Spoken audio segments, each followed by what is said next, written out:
Un tad ejam tur. Pauli, mēs ar bērniem, man bija fakultatīvas Andrupenē, mēs tur uztaisam parku. Nu, burtiski pēdējo zariņu novācam, nu, viss skaisti, un tur kaut kur ap 100 akmeņiem, 50 uz 50, tāds mazs laukumiņš.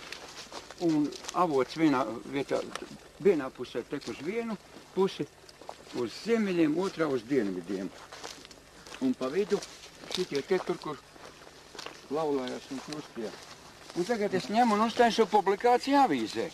Un tas bija rudenī. Tās visas 100-gadīgās egles vējamāte ņēma un sakrāva krustā. Tas ir pirmā tēma pārdomām. Un tad nāca te vēl daži analoģiski gadījumi, un tad es sapratu, ka ar mani kaut kas runā. Tikai esi tik labs un saproti. Kad 5 zinātnieki piedalījušies, un man tie abi sējumi bija vēl, tā nevis drukā, bet tur tāds citāds raksts ir. Un tur ir viena pat tēma. Tur ir ņemta bērnu dzimstības slimības un vietas. Jā. Kāds ir, piemēram, vecā pilsētā Koknesē vai Neretā, un kādā jaunis cepamā, tur kādā Daudzevā vai Stučkā. Jā. Un izrādās, ka tā ir diena pret nakti. Bet tad pats jautājums, kā tas sens zināja? Var turpināt tālāk. Man ir sinerģētiskā ehočeknosfēra, protams, krieviski, bet tur ir amerikāņu spuķņiki fotografējuši Latviju. Un tur kaut kas no apakšas nāk no tām pamatiežu tām plaisām, kaut kādas plūsmas. Un izveidos bišu šūnas visa Latvija. Lai cik nebūtu dīvaini, jūs pašlaik vienā tādā centrā stāvat. Bišu šūnas krustiņā. Un sencis zināja, vai tur ņēma to ļaunumu iekšā. Nu, šī gadījumā pie manis jā. Ap manu māju tur tikai negatīvais lauks. Tur viss sūc iekšā. Šis stingri pozitīvs.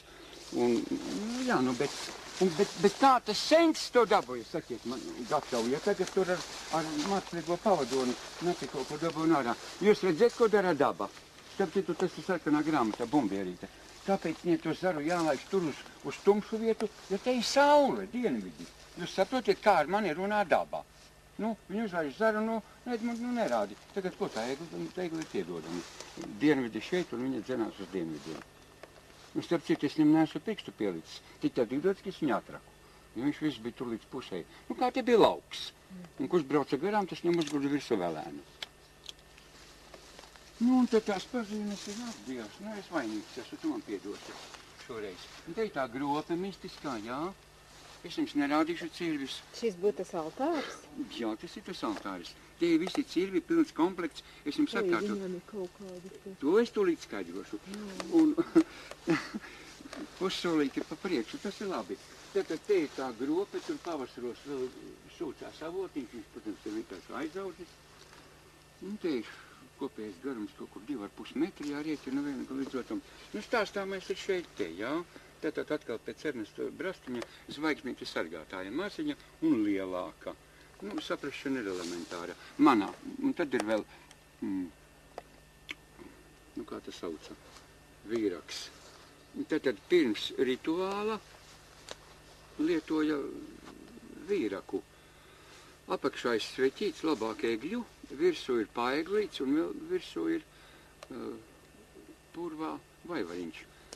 Un tad tas, ka viss tā riktīgi sāk dūmot, tad tam cilvēkam liek viņu tā labi pēlpoties. Nu, tas ir nokauts. Tu paliec tāds, ka tu vairs nekliēksiet, ja tur iegāsies, jā? Un tad tas viss notiek. Nu, te ir attiecīgi ansamblīts un kurīts, un te ir palīgi. Tas ir viss precīzi tāpat kā pie druidiem, punkts uz punktu. Cik es esmu te dabūjusi ziņas par vietējiem, no citiem avotiem.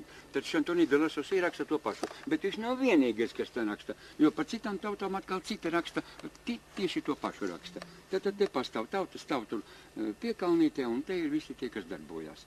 Tad tur orķestris un korīts, un te ir atkal tie palīgi, un vai tur to procesu izdara pats baltais stārs vai palīgs, to es pašlaik neņemos. Bet nu fakts. Šitās līnijas atkal ir uz visiem lieliem altāriem. Vai tā ir tā īstā diena, rāda to lēktu rietu, es neņemu uz spriest, bet fakts, ka viņas ir visur. Šitās līnijas. Nu, atkal aiziet. Nu, šitā līnija jau precīzi BZ, var teikt, ir. Nu tā. Nu, un ko tad upurēja?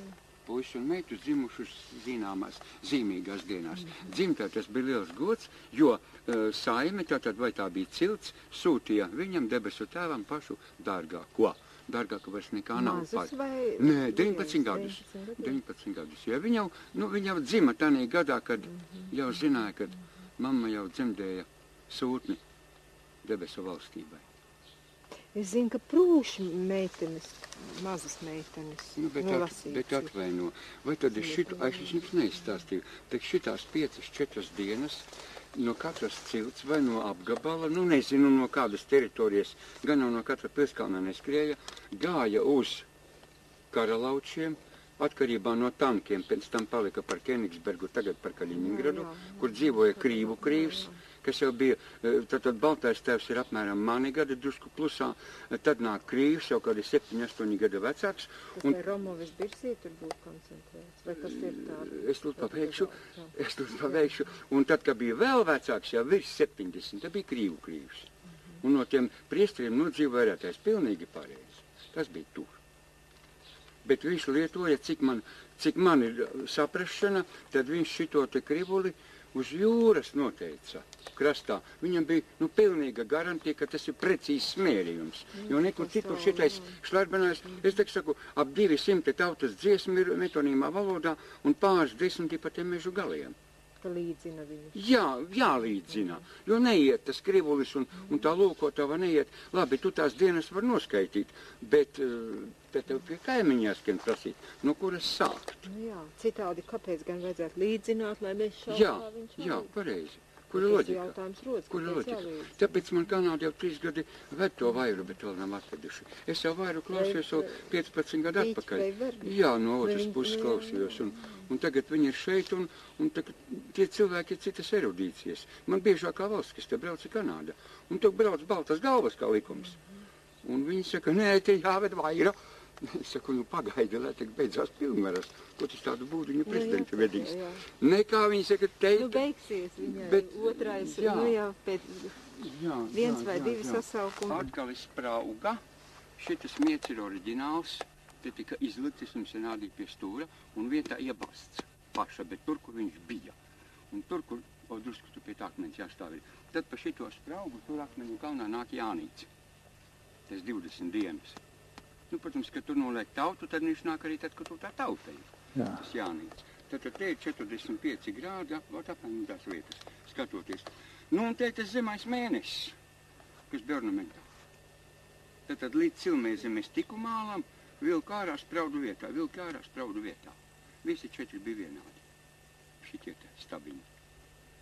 Viņi tur zemē bija? Jā, tur tā lieta, ka viņi bija zemē. To, ko tev rādīja. Citu visu laiku cenšos pierādīt. Stereotips. Viņi izskatās svaigi, tādi mietiņi, te kā no gatera paņēma. Te ir tieši tas pats jautājums. Ne jau šie to, ko viņš tur rādīja, tos mazos sapūšos. Tie mazi, jā, tad es saku. Es taču saku, es vilku ārā un spraudu savus, lai es varētu cilvēkam parādīt, kur kas ir bijis. Nodemonstrēt, jā. Šito es nezinu, kas tas ir. Te viņš bija, bet ko viņš runāja, gan jau kaut kur ar tiem sakars ir. Princips atkal tas pats punkta apzīmējums dabā, lai viņš te der tēvam, mazdēlam un mazdēlam vēl. Tā viņš starp citu ir kalpojis 1000 gadu. To mēs tur pierādīsim. Nekas, jūs man ticēsiet, un es jums pēc tam atrādīšu. Te ir tas ūveids. Pavasarī smuki pat grābeklīt uzgrābāju. Kāpēc man tagad to puķīti nīcināt? Tā vēl ņaug. Man netraucē. Tad mala un vēl viena mala. 1, 2, 3. Ūveids, ko es jums rādu ornamentā. Tikai šits ūveids jau runā. Tur būs stāvvieta, aiziesim kājām tūlīt. Šitā te mala 325 grādi augstā mēnesis.